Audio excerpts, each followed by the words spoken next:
How dare you let your daughter run your company over your son?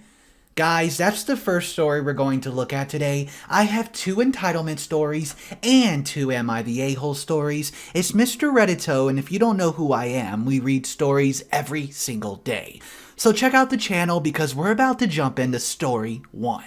My boyfriend's father recently announced that he plans to retire in a few months and hand over the reins of his company to his right-hand man, his daughter, and my boyfriend's sister, Shania. Name was changed. She's been working for him for over a decade and has played a pivotal role in growing the company. She's an astute business person and everyone agrees that she's the ideal candidate for the job. Everyone except boyfriend's paternal uncle, entitled Uncle. To know more about him and his problematic view on gender roles, go to my post history and sort by the top. His wife, entitled Aunt, when they heard about this, they were, quote, horrified. How dare his brother put a woman in charge of his business? How could they overlook their son, boyfriend's cousin, who was obviously more qualified for the job? By virtue of having a wiener? They didn't say it in so many words, but this is pretty much the gist of it. The uncle's son was denied a job at the company years ago on account of his erratic behavior and general assholery. Back then, the uncle insisted that his son should just be handed a cushy job at the company, simply because he was family. Now the uncle had the galls to expect his brother to make him in charge of the company when he stepped down. His reasoning is that only a man should inherit the family business, and that it just wasn't a woman's place. The uncle actually seemed way more upset about his niece getting the job than he was about his son not getting it. He and his wife kept repeating the same nonsense about how it was a huge mistake to put a woman in charge when male members of the family were available. Boyfriend's dad tried to explain to them why Shania was suitable for the job and the EU and EA son was not. However, it notoriously is difficult to reason with bigoted crapheads. They refused to listen and actually suggested that the boyfriend's dad take their son under his wing and teach him. Because, quote, he's so smart and he can learn really fast. He'll run the company way better than Shania. You'll see.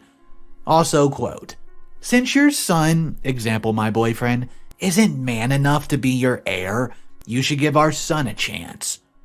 They just kept making ridiculous arguments like, what about when she gets married? She'll change her surname. My boyfriend's dad tried to explain to them that whether she gets married and changes her surname or not is entirely her decision. And if she does, how on earth would it affect her business and leadership skills? When my boyfriend's dad and sister shut them down, they changed tactics.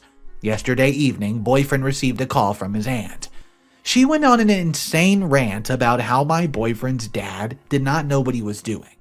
She then tried to provoke my boyfriend. She told him since he was the son, it was his natural right to succeed his father, and he should not let his sister rob him of it. My boyfriend told her to never dial his number again and hung the phone up. These a-holes knew very well that my boyfriend has never been interested in his dad's business. But I guess since their son wasn't going to run the company, they decided to provoke or feud between my boyfriend and his sister. Because, well, I guess they're kind of sad, bitter little crapheads who just cannot see other people happy. Hey guys, that was a crazy story. Why does the entitled uncle and entitled aunt think that they can even have a say in what the father does with his business? If he wants to give it to his daughter, then who's gonna stop him? It's his business. Let me know what you guys would do in the comment section below. The next story we're going to look at is also an entitlement story, and it involves a sister's feud. My niece had to move back in with her mother after the lockdown started. She lost her job and all her classes were online. Her lease was a month-to-month, and so she did not have to worry about breaking her lease. Recently, the schools have reopened and she started attending classes again. Problem is, her apartment, which was walking distance from her university, is now rented. Parking in the area sucks, and it's an hour one way from her mother's house on public transit. I will say now that my niece is also incredibly spoiled and is taking classes for a degree with no practical benefits. By this, I mean that it will in no way help her with a career path, nor as the necessary courses for further education. Got a call from my sister asking if my niece could live with me, because I live alone in a 2-bedroom house and I'm only 15-minute bus trip away from her university. I said no for several reasons, and I'll list them here. Number 1, I work nights and need to sleep during the day. My niece is very loud and doesn't understand the concept of indoor voice. Last time she stayed in the same home as me, I was sleep deprived because of her practically yelling on her phone, and it affected how I did my job, resulting in a write-up. Number 2, my niece is always a very messy person. I helped with the move out and the memory makes me shudder. Some of the unwashed dishes in the sink were tossed because they were beyond cleaning. She tried to just sit on a random crap and text her friends and scroll TikTok. I had to take her phone and lock it in the glove box for the U-Haul that we rented to get her butt moving to help. My sister calls me a jerk for doing this. Number 3. While I may have a 2-bedroom home, the second room is my office and workroom. I've been in the process of making wire wrap necklaces to sell online for extra income, and I need the area for a workspace. It's also my library, for lack of a better word. I keep my collection of novels on bookshelves in there, and a comfy old recliner for reading in. My niece is allergic to cats, and I have 3! My sister seems to think I can keep them all either in my bedroom or locked up in the basement for the school year. No. And this is the big one for me, number 5.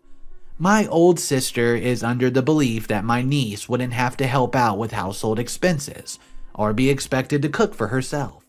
She also thinks that my niece should not have to get a job while in school just to focus on her studies. Tried to pull the "we're family and should help each other out" card, but that did not count for crap when my step-siblings nearly made me homeless after my stepdad died and gave me 30 days to find a new place for me, my dog, and dog-friendly buildings where I live are hard to find. The only way I would agree for my niece to live with me is that she would give me $250 a month to help cover utilities and part of the internet. I figured that's a steal considering a cheap place around her school is more than double, heck, even triple that. Plus utilities, and she could use the garage for her car for free. But I would also expect her to buy her own food and clean up after herself, like doing her own laundry, keeping her room clean, and putting her dishes in the sink, if not the dishwasher. Would not expect her to cut the grass or shovel snow. The thought of even asking her to do this already gives me a headache. Now, I'm getting texts from both sisters telling me that I'm a horrible person and I should open up my home to this. That is unreasonable to expect a 19-year-old to spend 2 hours on the bus every single day, yada yada yada. Part of me does feel guilty because I could move my office and workspace down into the basement. Can't be a living space due to lack of windows, but I can't afford the expense of a second person in my home without them chipping in for the bills. Nor will I lock my cats away out of their home. And a quick little edit I want to add. Had a long talk with my sisters about the situation. Also spoke with my niece. She had no idea her mom and other aunts were trying to arrange living with me. She has plans on moving in with her boyfriend of 2 years, and her mom blew her top. End of story. I don't need to worry about her moving in with me. She didn't want to. I have too many rules for her taste. Laugh out loud. Honestly, guys, I think OP was incredibly generous to offer a room to stay, a place to park in the garage, and all they had to do was pay $250 a month and food. Whew, that sounds like a pretty good deal to me. I can understand why OP would also not want someone to live there. It was ruining OP's job, sleep deprivation, causing write-ups, so I'm gonna have to say not the a-hole. Let me know what you guys think in the comment section down below. We still have 2 more stories to get into today, and they're both Am I the A-hole? So let's go ahead and jump into story 3 right now. My parents divorced when I was 10. I've had a very strained relationship with my father ever since. He remarried a few years later, and I have 2 half-siblings, who are roughly 15 years younger than me. In my 20s, my father tried very hard to repair our relationship. But after all the drama over years, we've never progressed beyond a cordial relationship. I'm now 41, and my father has passed away. I never went to see him before he passed, and maybe I sound heartless, but I don't really have any regrets. His home was left to all his children equally. My younger siblings, who I'm not close to, want to keep the house. They have a huge amount of sentimental attachment to it and offered to pay all the taxes, upkeep, and give me half of the money for renting it out. I do not have a similar attachment. In fact, I associate only negative feelings with this place. I told my siblings either they buy me out for the fair market value or we sell the home. I would rather use the money for my own kids' needs and retirement. After a lot of arguments, the house was sold and I got my share of the money. My younger siblings have stated that they will never forgive me. I thought I gave them a very valid solution if they wanted the house, but they refused to take out loans to buy me out. Am I the a-hole? Dang, guys, well, that was kind of a sad story. Unfortunately, OP had to cut contact with her family at the end. But at the same time, I don't know if you guys are, but I'm super surprised that OP's father even included her in the will. I mean, they did not have a good relationship, they haven't talked in like a decade, and the father continued to try to mend the relationship, but it wasn't happening. What would you guys have done if you were in that exact same situation? Would you feel sorry for your family and allow them to keep the house and get a little cut of the rent? Or would you say, no, we're going to sell this house and you have to?